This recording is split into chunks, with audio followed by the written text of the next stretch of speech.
Bismillahirrahmanirrahim. Assalamualaikum warahmatullahi wabarakatuh.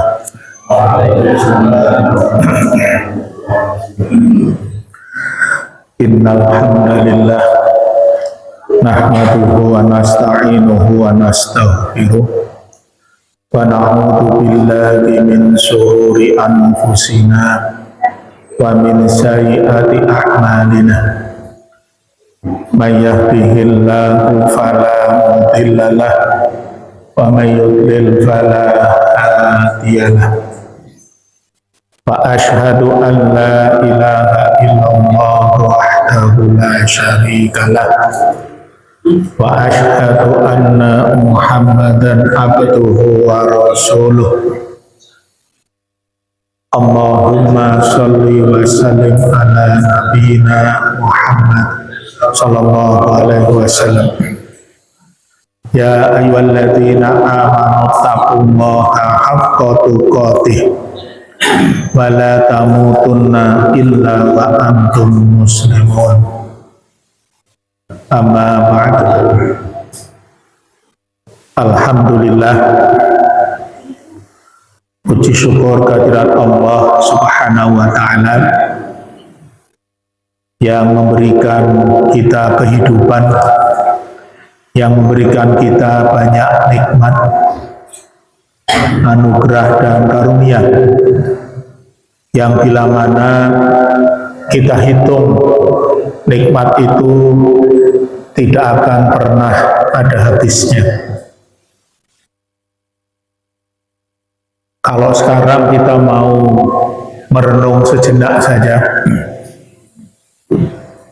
sebetulnya kita itu tidak bisa mengendalikan kehidupan kita. Kita tidak bisa menjaga apakah kita masih bisa tetap hidup atau tidak. Ya. Betul ya Pak ya? Kita ini kalau misalnya coba ya, merenung gitu ya. Coba di antara bapak-bapak semua nih atau ibu-ibu, kalau ibu atau bapak punya motor, punya mobil, punya kendaraan, kalau menghidupkan tahu caranya. Kunci dipasang, di-on-kan, di starter, reng, hidup. Coba kita tanya diri kita nih, kita ngapain kalau tahu bisa hidup? Kan nggak ngapa-ngapain, betul ya? Pegang begini, pencet, hidup kan enggak? Ya, enggak ya? Tahu hidup aja sendiri. Tahu hidup saja kan? Kita nggak pernah ngapa-ngapain, tahu-tahu bangun tidur hidup aja.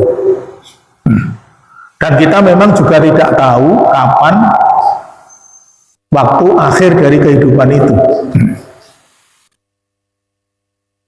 Nah, saya ingin mengajak bapak-bapak, para hadirin semuanya, ya, bahwa kita bisa belajar dari kehidupan kita di dunia ini.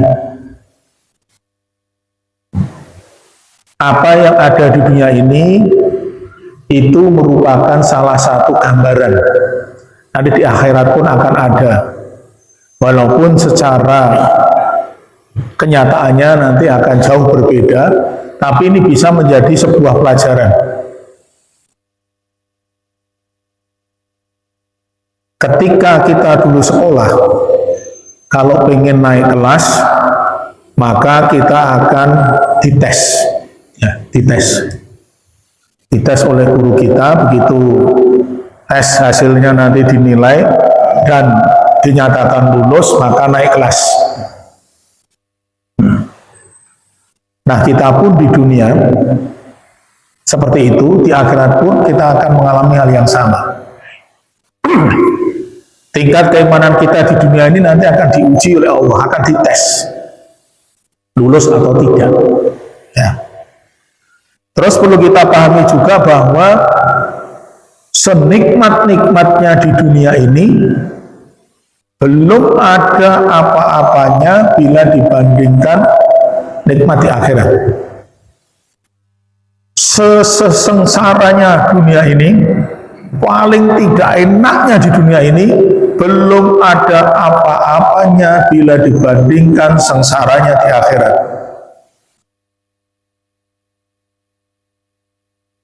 Tahu dari mana Pak? Nah, Nabi SAW pernah menyampaikan dalam sebuah hadis bahwasanya nanti jadi kalau ibarat kita sekolah ini kita dikasih tahu bahwa nanti akan ada orang yang dia beriman tapi imannya itu tipis banget, sedikit banget imannya, tipis banget, dosanya banyak. Tapi karena dia punya iman dan dosanya banyak, dia dimasukkan ke dalam neraka sampai lama sekali. Bahkan disebutkan di situ dia orang terakhir yang akan masuk surga. Nabi menceritakan Allah Subhanahu wa taala memerintahkan kepada malaikat untuk ke neraka, kemudian mengangkat orang yang dalam hatinya masih ada iman. Ya. Jadi saya tadi sampaikan bahwa gambaran di dunia ini orang yang tadi kalau di neraka ada yang sebentar, ada yang tidak perlu mampir ke neraka, ada yang lama tapi akhirnya masuk ke surga. Itu seperti saya pernah sampaikan ya, seperti orang jual gorengan yang digoreng itu kalau dia tipis dosanya sedikit ya dicemplungin plung, sebentar langsung kering, langsung diangkat gitu, plung, diangkat sematang sudah. Itu ibarat kalau orang di akhirat itu dia dosanya sedikit tapi Allah ingin masukkan ke neraka ya cemplungkan sebentar, plung, langsung diangkat. Tapi ada yang digoreng itu lama, udah lama gitu, belum langsung diangkat, dibalik dulu. Ya dibalik dulu. Nah, di situ dibolak-balik terus. Nah, ada orang yang di neraka lama. Nah, orang yang di neraka lama itu ketika diberikan nikmat oleh Allah Subhanahu wa taala masuk surga, dijelaskan oleh Nabi, nikmat yang dia dapatkan di surga itu 10 kali lebih besar dibandingkan nikmat dunia yang paling besar yang diterima oleh para raja. Jadi kita bisa bayangkan ya, waktu dulu ada Raja Arab Saudi datang ke sini ya, datang berkunjung. Raja Arab Saudi kan kaya ya kan, itu dibandingkan yang disebutkan oleh Nabi itu belum ada apa-apanya. Orang yang terakhir masuk surga, terakhir, imannya kecil, sedikit, dosanya banyak, tapi dimasukin neraka dulu, masuk surganya seperti itu. Nikmatnya luar biasa. Sementara di dalam hadis lain Nabi menjelaskan nanti di akhirat itu akan ada orang yang menerima siksaan, diminta menginjak, kalau di Arabnya punya terompah, di kita sendal, nginjak sendal, begitu diinjak otaknya mendidih. Tahu mendidih? Umop. Kalau bahasa daerah saya bilangnya umop, bahasa Indonesianya mendidih. Kalau bapak masak air dipanasi terus, nah begitu. Jadi otak manusia yang menginjak sendal tadi mendidih saking panasnya. Orang mengira, Nabi menyebutkan, orang mengira itu siksaan paling berat di neraka. Tapi Nabi sebutkan apa? Itu siksaan paling ringan. Siksaan paling ringan, kita bisa bayangkan seperti itu. Ini ada sendal, injek, kepalanya mendidih. Sakit nggak?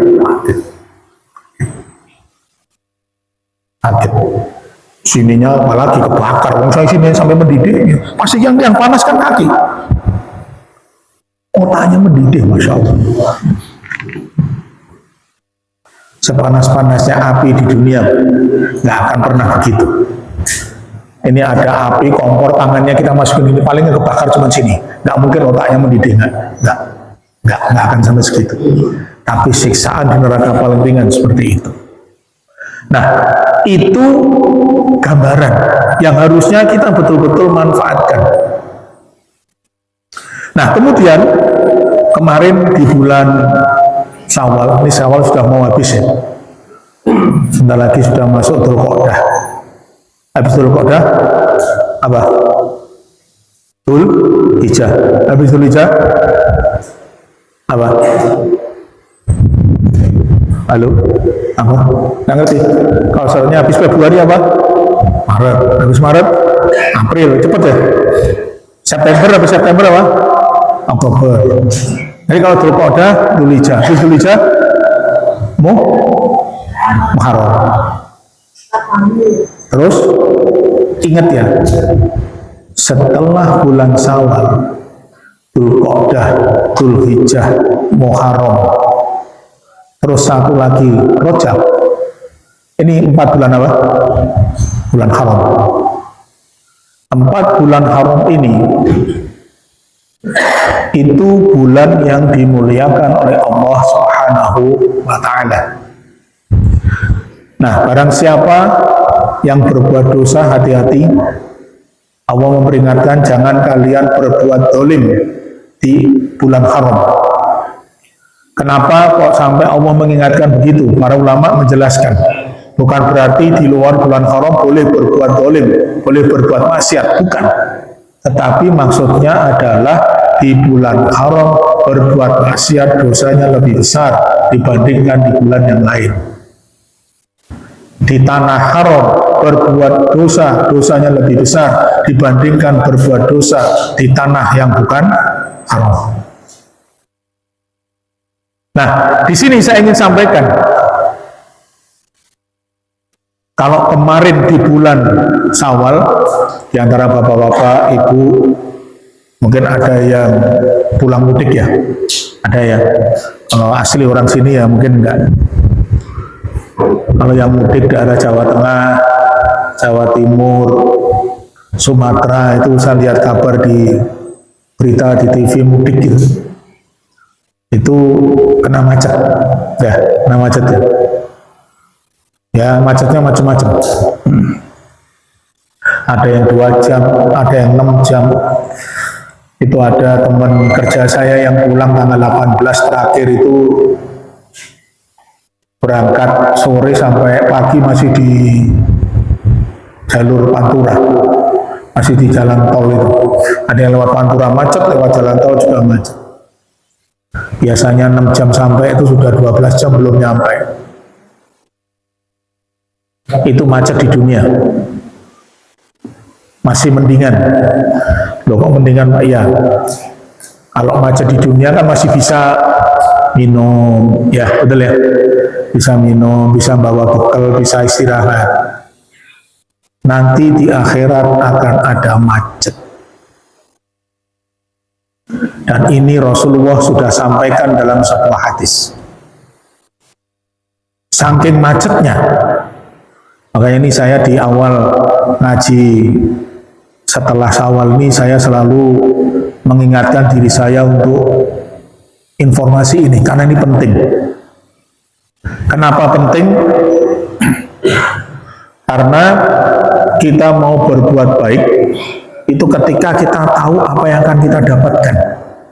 Kalau saya tidak berbuat baik, apa yang akan saya dapatkan? Dulu ketika saya sekolah, guru saya mengatakan, kalau kamu pengen masuk perguruan tinggi tanpa tes, kamu harus melakukan ini, melakukan ini, melakukan ini. Kalau saya kepingin, saya harus melakukan itu.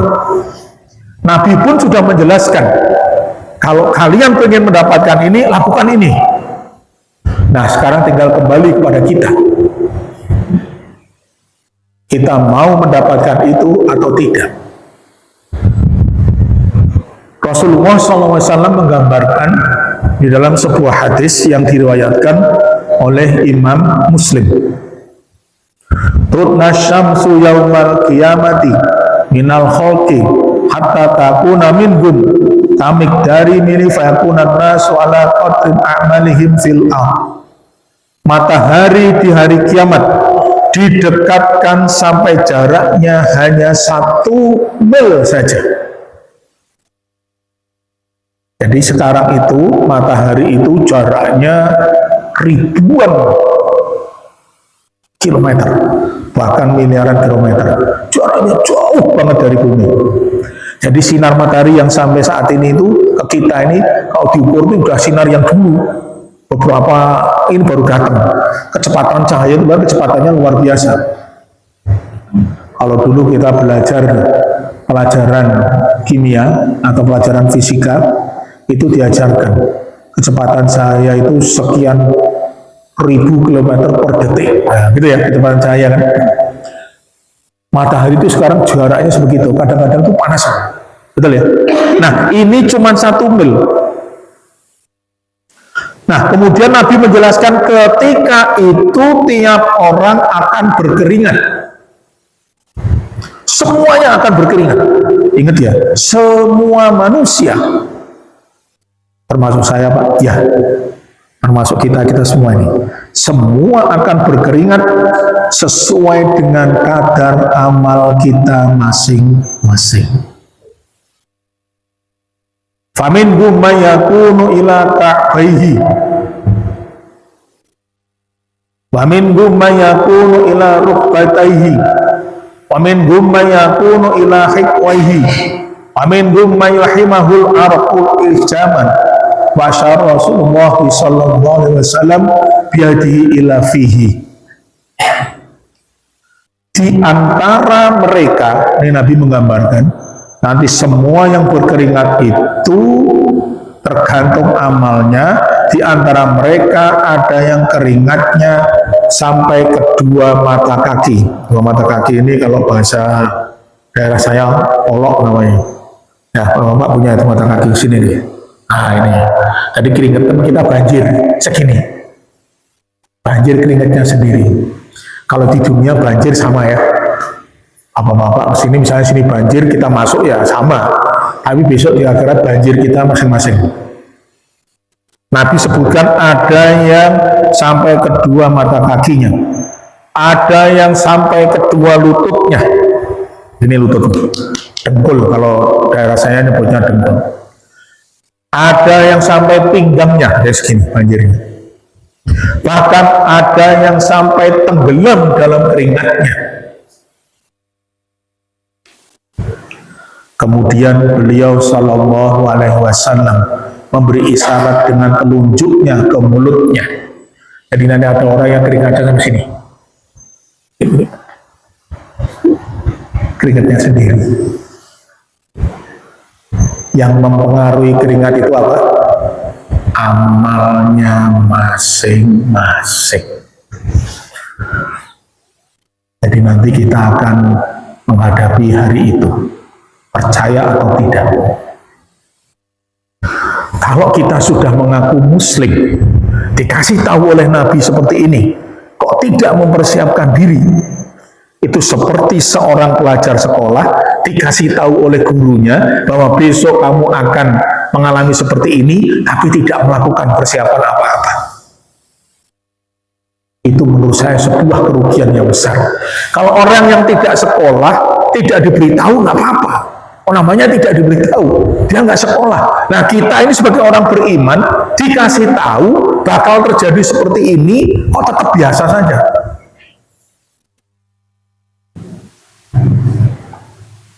Kalau sekarang kita di sini, mungkin yang tidak mudik, tadi siang kebetulan saya baca status salah seorang teman saya, teman kerja di Propan Jakake, ada status.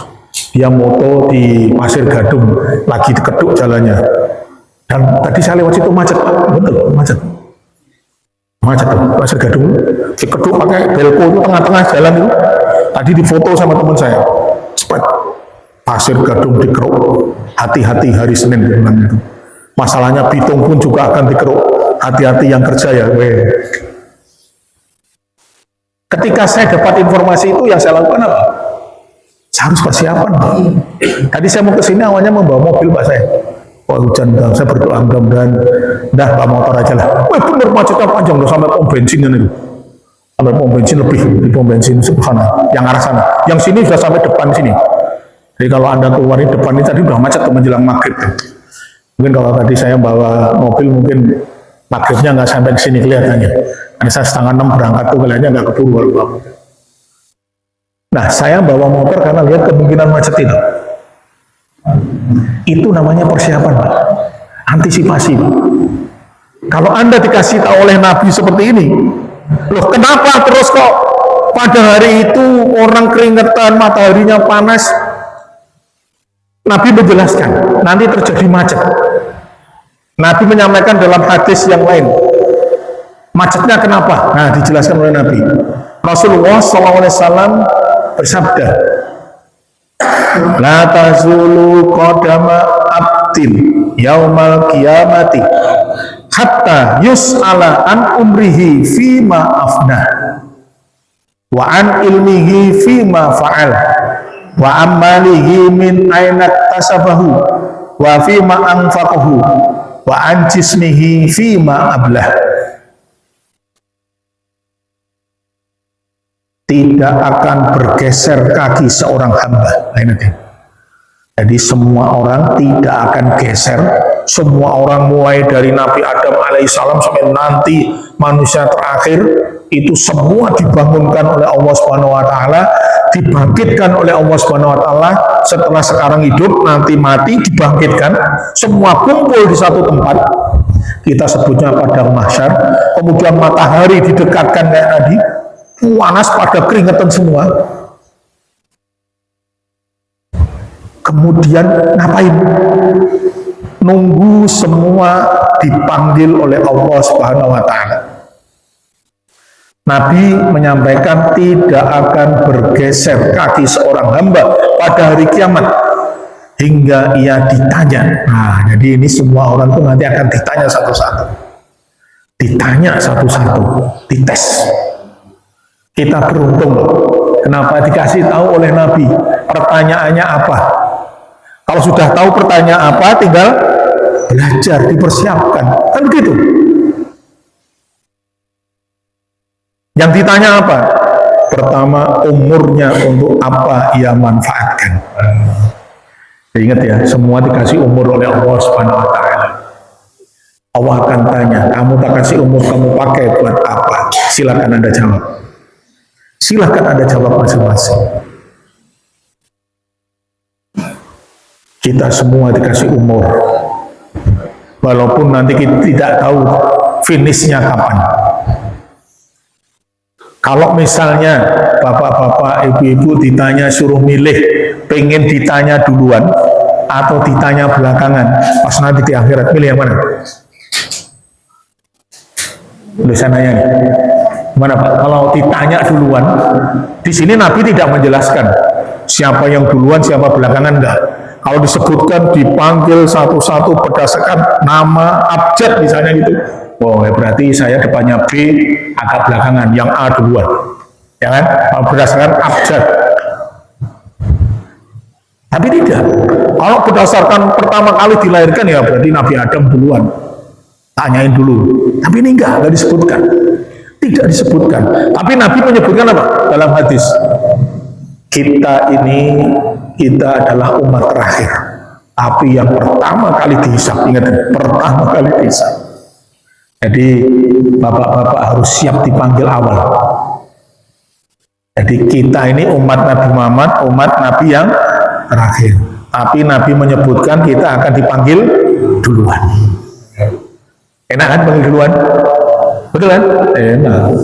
Ya kalau kita ngantri apa-apa kan pengennya duluan, betul ya? Antri apa, pengennya duluan. Antri beras gratis, pengennya depan, betul kan? Betul ya? Nah besok juga gitu. Cuman kalau duluan itu ada konsekuensinya.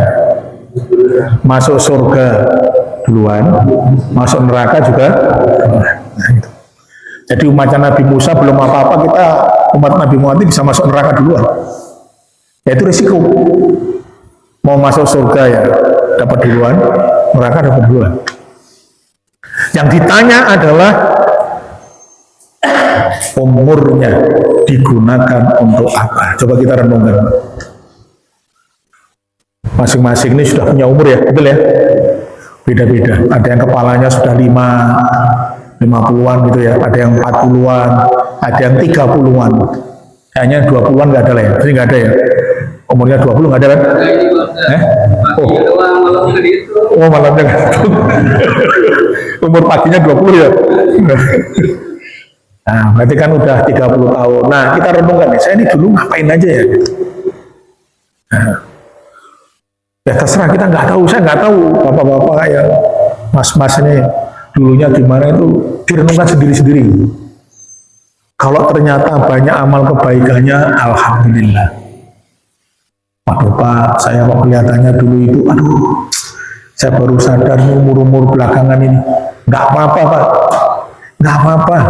Untung sadar masih hidup.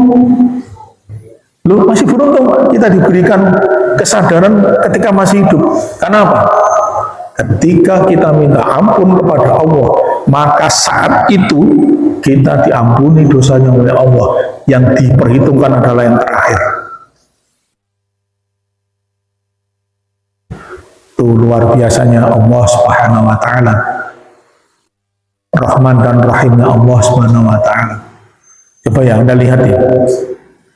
Nabi menjelaskan ketika seseorang berniat melakukan keburukan, itu tidak akan diberikan dosa sebelum dilakukan.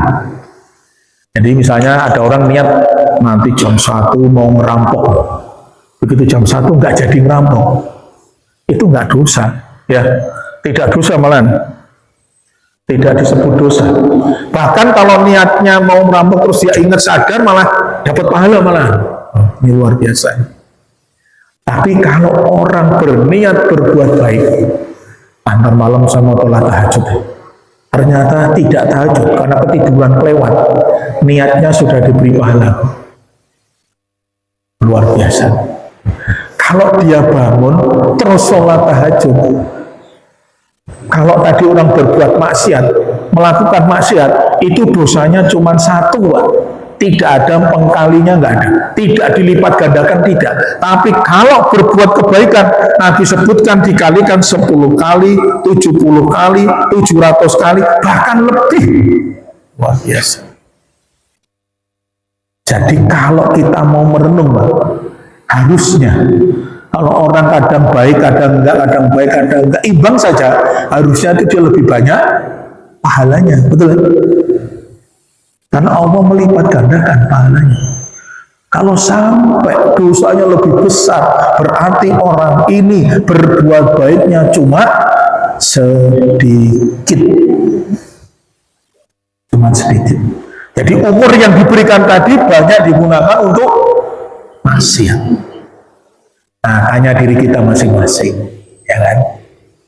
Hanya lebih baik kita menghisap sekarang, menghitung sekarang, mumpung belum dihitung oleh Allah Subhanahu wa Ta'ala. Umur yang pertama. Ya kalau sudah terlanjur umurnya kepala 5, nggak usah khawatir. Saya sudah nggak muda Pak, ya, tapi kan pernah muda, ya, betul kan? Nah, sekarang dibilang tua itu kan bukan berarti sudah tua mau meninggal, enggak. Kita harus berpikir, saya pernah muda, sekarang saya harus semangat memperbaiki masa lalu saya yang tidak baik. Tidak ada terlambat, pokoknya mulai sekarang saya harus lebih baik. Begitu. Nanti dosanya diampuni oleh Allah Subhanahu wa Ta'ala. Kemudian yang kedua, yang ditanya oleh Allah Subhanahu wa Ta'ala adalah tentang ilmunya. Apa yang sudah dia amalkan, ingat ya. Jadi bapak-bapak, ibu-ibu, ngaji itu hukumnya wajib. Kalau orang tidak mau ngaji, dosa. Ya, kena pasal ngaji itu wajib. Thalabul ilmi fardhatun.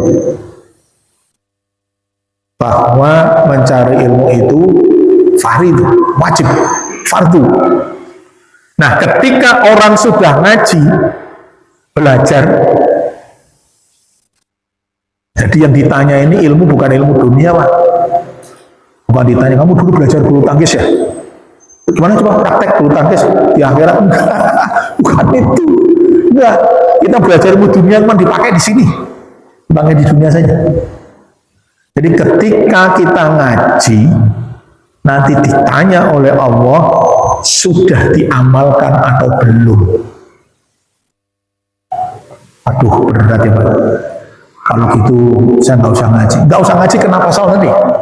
Wajib dosa berarti kalau nggak ngaji.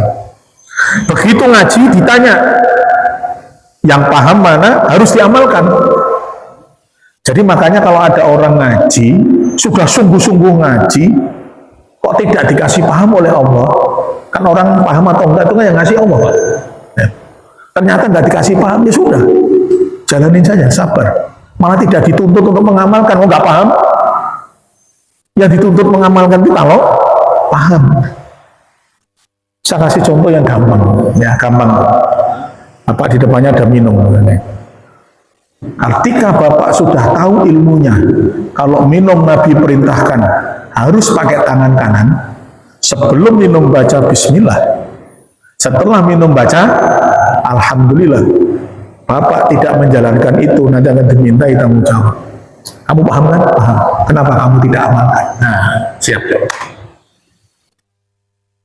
Harus siap jawab.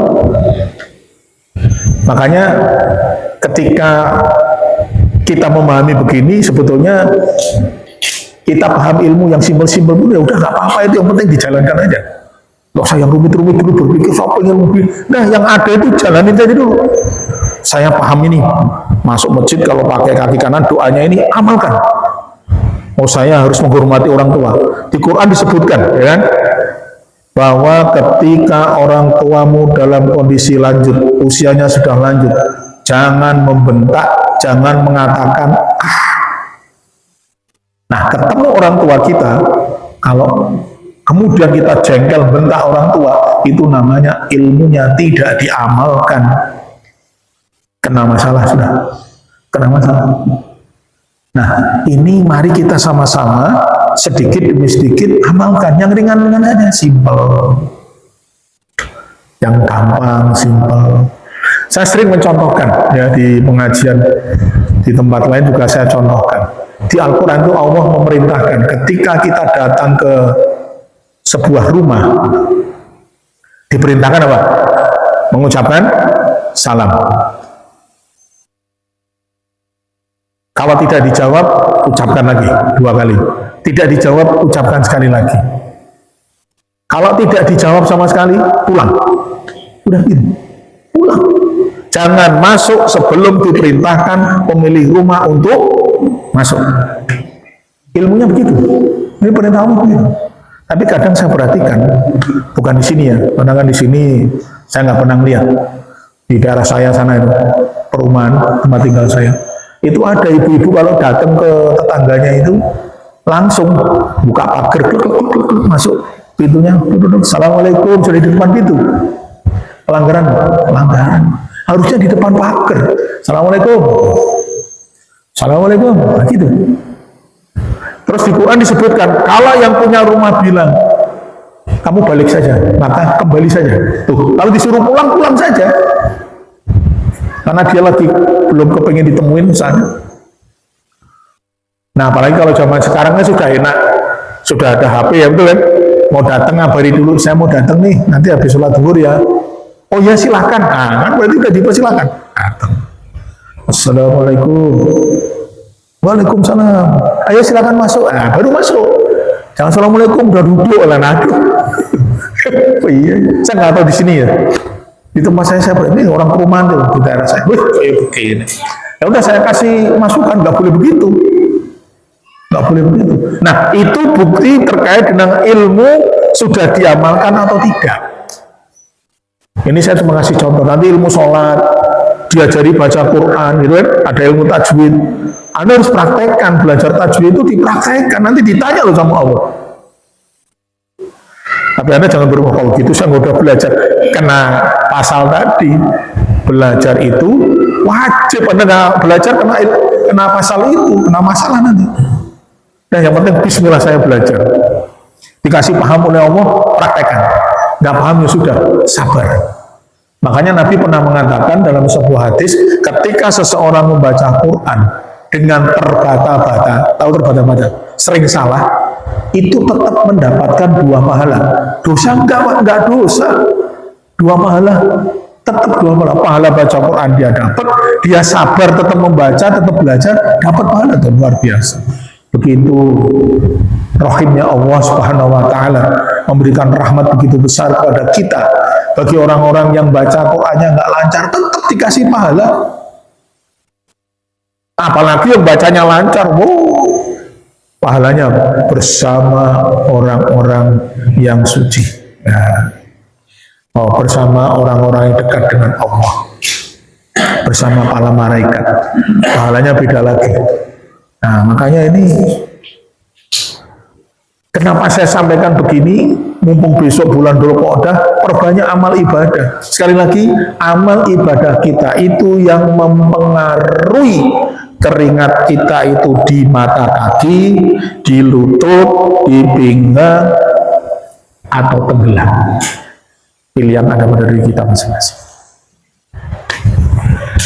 Anda nanti nggak bisa melihat temannya, dia semata kaki, dia Anda sibuk dengan urusannya sendiri. Kalau Anda tenggelam, nggak ribut sendiri, tinggal sendiri. Yang lain nggak tenggelam, Anda bisa aja tenggelam sendiri. Kalau ternyata amalan Anda itu yang memang saat itu memang mengkondisikan seperti itu. Kalau Anda nanya, memang ada yang nggak berkeringat? Ada. Ya, dulu pernah saya bahas ya, ada 7 golongan orang yang mendapatkan naungan dari Allah Subhanahu wa taala. Orang itu yang mendapatkan keistimewaan, orang itu yang mendapatkan perlindungan. Dulu pernah saya bahas di sini, saya ingat. Tapi saya baca saja ya. Nanti siapa tahu Anda berminat untuk tidak keringetan, keringetan tapi nggak banjir. Di sini ada 7 golongan. Pertama, pemimpin yang adil. Ya, jadi kalau Anda jadi pemimpin harus adil. Pak, saya nggak jadi pejabat, Pak. Anda di rumah, bapak-bapak itu jadi pemimpin. Anda harus adil. Adil itu menempatkan sesuatu sesuai dengan yang semestinya. Jadi kalau kewajiban suami memberikan nafkah pada istrinya nggak usah minta, kasih. Itu namanya adil. Sesuai dengan yang seharusnya. Anaknya butuh apa, kasih. Nah, itu adil. Nah, ini contoh sederhana saja ya. Saya nggak akan bahas detail karena dulu pernah saya bahas. Pemuda yang tumbuh berkembang dalam ketaatan kepada Allah. Nah ini, Anda yang masih muda ini. Pemuda itu katanya umurnya di bawah 40. Orang yang tua, taat pada Allah itu Allah senang. Nabi sebutkan. Allah senang ada orang tua yang taat pada Allah. Tapi Allah lebih senang melihat anak muda yang taat pada Allah. Waduh, saya udah terlanjur Pak, umur udah 50 baru tahu sekarang. Ya, nggak apa-apa, sekarang dah perbaiki sekarang saja. Yang lalu nggak bisa balik lagi. Betul kan? Kita nggak bisa kembali lagi. Jadi pemuda yang taat pada Allah besok tidak akan kebanjiran keringat enggak. Orang yang hatinya selalu terpaut dengan masjid loh ini. Nah, bapak-bapak ini ada kesempatan. Tidak disebutkan anak muda, enggak Pak. Orang yang hatinya terpaut kepada masjid. Maksudnya apa? Dia selalu ingat sholat pada waktunya. Kalau adzan dia berangkat sholat jamaah ke masjid. Nanti Anda nggak akan keringetan di hari kiamat lagi sampai banyak. Itu dilindungi oleh Allah Subhanahu wa taala. Bisa kan jaga gitu kan? Kan ini nggak terkait umur. Mulai sekarang saja. Begitu adzan berangkat. Begitu adzan berangkat. Kalau perlu sebelum adzan udah berangkat ke sini. Ngadani. Nah gitu kan? Wah, belum ada yang adzan, saya ngadan. Gitu. Itu namanya terpaut pada masjid. 2 orang yang saling mengasihi karena Allah, bertemu karena Allah, berpisah karena Allah. Jadi dia selalu berpikir, beribadah semuanya karena Allah. Seorang laki-laki yang digoda seorang wanita. Wanita itu punya jabatan, punya keturunan yang baik, orangnya cantik. Kemudian laki-laki itu mengatakan, saya takut pada Allah. Nah ini luar biasa. Luar biasa. Karena biasanya laki-laki nggak ada yang digoda wanita nggak kuat tuh nggak ada, malah goda duluan. Kok ini bisa digoda enggak? Saya takut kepada Allah. Ya luar biasa. Luar biasa. Makanya dapat keistimewaan. Kemudian yang berikutnya, silakan nanti Bapak-Bapak pilih. Orang yang bersedekah dengan rahasia, tidak ada yang tahu. Diibaratkan oleh Nabi, tangan kanan bersedekah, tangan kirinya tidak tahu. Nah, mulai besok, hari ini, Bapak kalau sedekah nggak usah cerita, diam saja. Diam saja. Nanti orang ngomong, kamu nggak pernah sedekah, biar aja, diamin aja. Biarkan yang tahu saya dengan Allah, nah, gitu. Nanti Anda akan mendapatkan keistimewaan.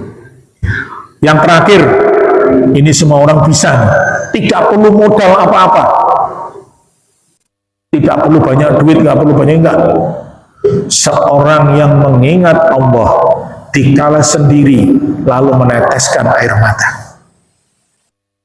Jadi kalau Bapak lagi mumet, lagi puyeng, lagi galau, nah nanti di rumah sendirian, bangun malam-malam atau pas gak ada orang pada tidur, duduk aja sini, minta kepada Allah, ya Allah, sambil nangis. Nah, bisa netes air mata, nanti di akhirat dilindungi oleh Allah Subhanahu wa Ta'ala. Dari 7 ini, gampang semua apa susah semua? Mana? Gampang semua? Pemimpin yang adil, pemuda yang tumbuh berkembang taat kepada Allah, orang yang hatinya selalu terpaut ke masjid, 2 orang yang saling mengasihi karena Allah, berpisah karena Allah, bertemu karena Allah.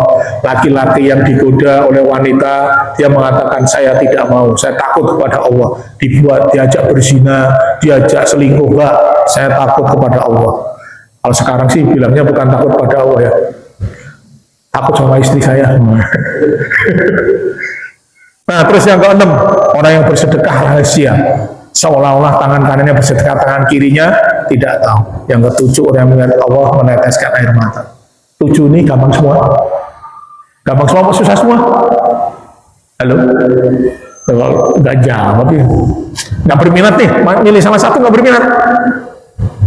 Dari 7 ini nggak ada yang, saya kayaknya, ini kalau ibarat kita sekolah dikasih tahu, kalau kamu pengen lulus tanpa tes, nilai matematika harus 8, bahasa Indonesia harus 8, agama harus 8, silakan salah satu nggak apa-apa. Kalau saya dikasih tahu gitu, saya akan bilang, saya bisa bahasa Indonesia, saya akan bahasa Indonesia saja, matematika saya nggak begitu pintar, kan begitu Pak, betul kan? Nah, tadi dari 7 ini kan tinggal pilih saja. Pemimpin yang adil, waduh kayaknya adil susah ya. Ya udah nggak bisa, lewat. Pemuda yang tumbuh berkembang, saya udah tua Pak, udah lewat, ya udah lewat. Orang yang selalu terpaut dengan masjid, aduh saya ini ngadan udah lama nggak ini, kayaknya susah juga ini berat, ya udah lewat. Laki-laki digoda seorang wanita, apalagi saya nggak kuat. Ada wanita aja saya sering godain, nggak bisa, nggak sanggup saya, lewat. Bersedekah, saya duit nggak punya, buru-buru nggak bisa. Nah, tinggal yang terakhir, duduk sendiri termenung, ya nggak perlu di rumah, di masjid sini juga boleh. Tapi ingat ya, sendiri. Dan ini habis sisa, orang-orang pada pulang, Bapak nggak usah pulang, sendiri sini tutup, terangnya lampu nggak apa-apa, terang. Dikir, nangis Pak, gitu. Saya udah coba nggak bisa nangis, latihan, gimana caranya biar bisa nangis? Ingat pada Allah, ingat dosanya, misalnya ya Allah saya dulu kok banyak maksiat, netes air mata, itu dah bisa nomor 7 berarti. Nomor 7 ini sebetulnya gampang ya, apalagi ibu-ibu ya. Ya kenapa saya bilang kenapa ibu-ibu? Karena ibu-ibu itu gampang nangis, gampang nangis. Kalau ibu-ibu ingat Allah nggak bisa nangis, anaknya nggak pulang kok bisa nangis ya, berarti kan artinya belum terpaut benar ke sini gitu. Ya. Nah, itu keistimewaan. Nah, pertanyaan berikutnya yang akan ditanya lagi tadi, ya kembali ke hadis Nabi tadi, setelah ilmu, kemudian yang berikutnya ditanya adalah harta. Tahu harta ya? Duit, rumah, tanah, kendaraan, itu harta ya. Itu disebutkan oleh Nabi akan ditanya, dari mana kamu dapatkan? Nah, kemudian untuk apa kamu pergunakan? Harta ini pertanyaannya ada 2. Kalau ilmu tadi nggak ditanya, dari mana kamu belajar enggak? Tapi kalau harta ditanya, dari mana kamu dapatkan? Jadi ketika kita punya uang, itu akan ditanya oleh Allah, kamu dapat uang itu dari mana? Saya dapat dari pabrik, Pak. Bukan begitu pertanyaannya selesai, bukan. Dari mana itu maksudnya nanti, oke, dari pabrik, mau dari orang, mau kerja di pemerintahan, mau kerja di swasta, mau jualan. Yang ditanya oleh Allah adalah harta itu halal atau haram cara mendapatkannya. Nah, nanti akan ditanya itu. Anda punya gaji sebulan 10 juta. Apa dari mana?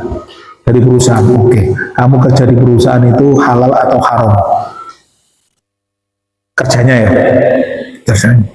Menurut saya halal. Oh, nanti dulu. Anda harus lihat. Ketika saya bekerja, ada perjanjian sama orang yang memberi kerja. Saya bekerja 8 jam. Tapi ternyata aktualnya cuma 7 jam saya bekerja, berarti ada 1 jam yang haram. Betul kan? Haram. Kita jangan berpikir, oh saya kerja. Tidak hanya di swasta, di pegawai negeri juga sama. Kalau dia perjanjian dengan atasannya bekerja dari jam 8 sampai jam 4. Di antara jam itu dia tidak bekerja untuk kepentingan pribadi, maka selama waktu dia tinggalkan itu haram buat dia. Ini baru saya mau ngasih gambaran tentang waktunya. Belum kalau dia terima duit dari orang yang ternyata itu tidak sah. Udah, lolosin aja. Haram cara mendapatkannya.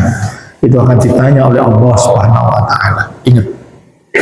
Akan ditanya oleh Allah Subhanahu wa taala dari mana harta itu Anda dapatkan.